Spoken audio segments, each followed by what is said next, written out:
চাওকচোন মোৰ ল'ৰাটো এয়া কি অৱস্থা হ'ল ইমান ধুনীয়া ল'ৰাটো এয়া অৱস্থা হ'ল ৰাহ এইখিনি কথাকে তুমি আগতেই ভাবিব লাগিব কোৱা কোৱা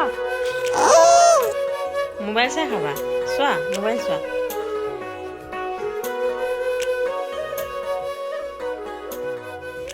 বৰ্ণালী আছানে? অঁ বৌ আহক আহক বহকহি তোমাৰ ল'ৰা ডাঙৰে হ'ল আৰু অঁ ডাঙৰ হৈছে ইয়াক কিয় মোবাইলটো দি থোৱা? যেতিয়াই আহোঁ তেতিয়াই দেখা পাওঁ মোবাইল লৈ কি থকা। ক'ব আজিকালি ল'ৰা ছোৱালী মোবাইলতে পঢ়া শুনা কৰে তথাপিও পঢ়া সময়ত মোবাইলটো দি থ'ব নালাগে আৰু। বাদ দিয়কহে এতিয়া আগৰ দিন নাই মোবাইলতে আজিকালি চব বস্তু পায় অঁ ঠিক আছে নহ'লে দিয়া। তুমি যদি সৰু থাকোঁতে মোবাইল দেখুওৱা গেম খেলা এইবোৰ অভ্যাস নকৰিলা হয় আজি এইটো অৱস্থা নহ'লে হয় সঁচাকৈ এইটো মোৰ ডাঙৰ ভুল হৈ গ'ল